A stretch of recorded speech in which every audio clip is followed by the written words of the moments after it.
याला पिस्ता समजण्याची चूक करू नका, कारण हा पिस्ता नसून शेंगदाण्याला पिस्त्याचा रंग दिलाय।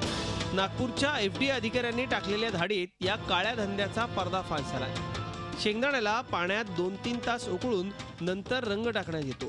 त्यानंतर हे शेंगदाणे वाळवले जातात आणि मशीनच्या सहाय्याने त्याचे तुकडे करून पिस्त्याच्या नावावर त्याची विक्री केली जाते। नागपूरच्या टेका भागात अनवर खान या व्यापाऱ्याच्या दुकानावर टाकलेल्या धाडीत हा सगळा प्रकार उघडकीला आलाय। या धाडीत अधिकाऱ्यांनी 2 लाखांचा मुद्देमाल जप्त केला असून तो पुढील परीक्षणाकरता प्रयोगशाळेत पाठवण्यात आलाय। रंग देण्यासाठी वापरण्यात आलेल्या रंगातल्या रसायनानं कॅन्सर सारखा रोग होण्याची शक्यता असल्याचं FDA अधिकाऱ्यांनी सांगितलंय। बाजारात पिस्त्याची किंमत 800 ते 900 रुपये किलो आहे। रंग दिलेला हा बनावट पिस्ता 80 ते 90 रुपये किलोनं बाजारात सर्रास विकला जातो। मात्र आरोग्याला घातक असल्यानं ग्राहकही सावध झालेत। पिस्त्याऐवजी शेंगदाणा वापरणं म्हणजे सर्वसामान्य नागरिकांची फसवणूक आहे।